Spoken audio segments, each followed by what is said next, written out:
अस्सलाम वालेकुम वरहमतुल्लाहि वबरकातुहू। जी प्यारे दोस्तों, अल्लाह ताला आप सबको खुश रखे।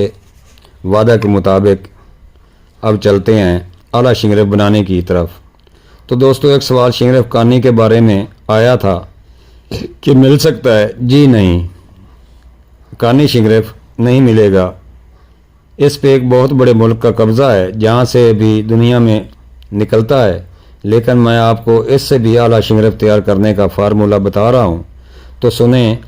अब सबसे पहले आप जिस्त एक पाव अच्छी क्वालिटी का लें और नुशादर ठिकरी अच्छी क्वालिटी का 500 ग्राम लें।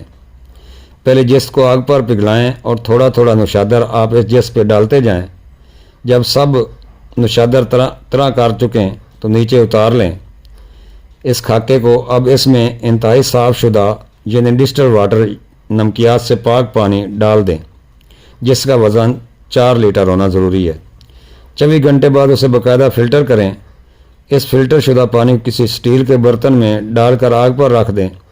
जब सब पानी जल जाए या आपका पानी खुश्क होने के करीब चला जाए तो आग से नीचे उतार कर धूप में बाकी पानी खुश्क कर लें। अब नीचे नुशादर बैठा हुआ होगा। अब इसको रात में खुली हवा में रख दें।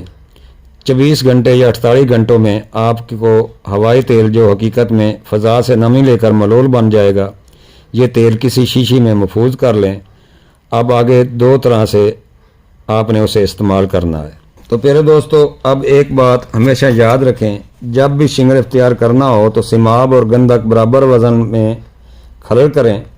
अगर 20 ग्राम सिमाब है तो 20 ग्राम ही गंधक खरल करें। तो जब शिंगरेफ की शक्ल में तैयार होगा तो इसमें 19 हिस्सा पारा होता है और गंधक 1 हिस्सा होती है। बाकी आपकी सब गंधक उड़ जाती है। ये मिकदार होती है शिंगरेफ में। गंधक और पारा की अब इतनी मिकदार में पारा अगर शिंगरेफ में रख कर तैयार किया जाए तो तैयार करने वाले को क्या खाक नफ़ा होगा। इसलिए सिक्का, संदूर, मंशल या इसी किस्म के वो अज्जा जिनमें मेटल होती है वो शिंगरेफ में पारा की जगह ले जाते हैं और अब खुशी खुशी इसी शिंगरेफ समझ कर इस्तेमाल करते हैं, जो बजाय फ़ायदे के सरासर नुकसान करता है। अब आप यूँ करें, सिमाब मुसफ़ी 10 ग्राम लें, गंधक आंवला सार 10 ग्राम लें। दोनों को खरल करें। 1 घंटा खरल करके इसमें चंद कतरे नुशादर का तेल डाल दें। अब इस सब दवा को किसी छोटे कप में दबा कर रख दें या फिर किसी अच्छी कुर्सी बल में रख कर 3.5 किलो उपलों की आग दे दें।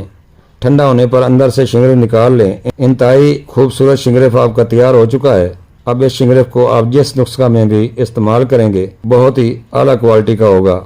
तो प्यारे दोस्तों, अगली वीडियो इंशाअल्लाह बनाकर इसकी इफादियत तो प्यारे दोस्तों इंशाअल्लाह बाकी कल वाली वीडियो में बताऊंगा। अगर वीडियो अच्छी लगी है तो लाइक कर दें, कमेंट्स कर दें और नए दोस्त चैनल को सब्सक्राइब करके बेल आइकन की घंटी दबा दें और बेल को आल पर कर दिया करें ताकि हर अच्छी वीडियो आप दोस्तों तक बर वक्त पहुँच सके। फ़ी अमान अल्लाह। अस्सलाम वालेकुम वरहमतुल्लाहि वबरकातुहू।